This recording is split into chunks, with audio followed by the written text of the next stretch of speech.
Hey y'all, welcome back to the HackShack. Today we're going to be talking about how in a very short amount of time I went from an idea in my head to physical PCBs that we hope to use at the Propeller Makerspace here in Columbus, Indiana. So if that sounds like something interesting to you, stay tuned. So why in the world did I need PCBs? Back in April, my good friend Tracy told me about an upcoming open house at our local makerspace, Propeller, on May 23rd. I thought it would be awesome to have a learn to solder activity for visitors, but I didn't have any simple projects in quantity that could be finished in just a few minutes. In the past, I'd seen simple badges or pins at maker fairs, just a few components, perfect for beginners. I love these, and so did my kids. I wanted to create something similar, but branded with the Propeller logo. If you've seen my recent videos, you know that I collaborate with PCB. I reached out to them to see if they could help me create this project and meet the May 23rd deadline. They assured me it was possible as long as I submitted my design in the next few days. A huge thank you goes out to PCB. Without them, I probably wouldn't have gotten this done on time. Thank you so much. So I only had one problem. I didn't have a design. I wanted something super simple.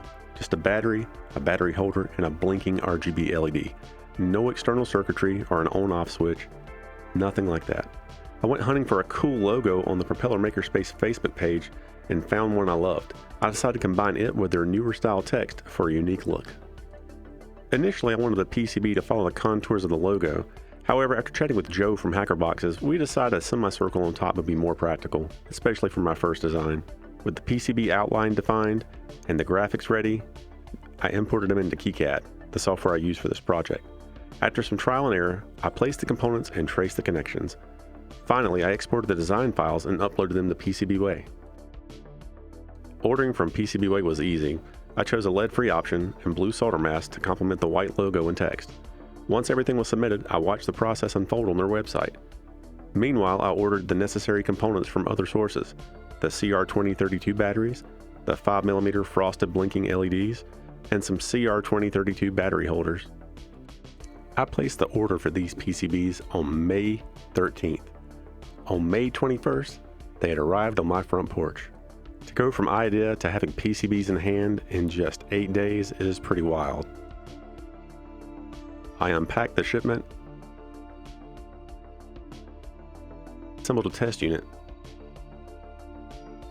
and as you can see here, it worked perfectly. I was thrilled. May 23rd arrived and I headed to Propeller with all my gear. I set up my usual display of miscellaneous things and also set up a soldering station with blank PCBs and all the components, along with one completed unit to grab attention. It didn't take long for people to get interested.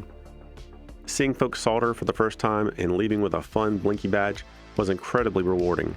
We made nearly 20 of these that night. Some folks even, after learning to solder themselves, assisted others with soldering, which was really cool. Looking ahead, here's a few tweaks I think I'd consider for this design. Using a simpler, cheaper battery holder to keep costs down. This one I picked was kind of pricey. Potentially adding an on-off switch to extend battery life. And also milling a hole near the top center of the PCB for hanging or wearing as a badge. So what do you think? Did I do okay for a super simple PCB project? Especially my first PCB project? Let me know in the comments. If you've been on the fence about sending off a PCB or have been intimidated by the whole process, I hope this shows you that it's not that big of a deal and you can do it. Thanks for watching, and I hope to see you again next time. Take care. Bye-bye.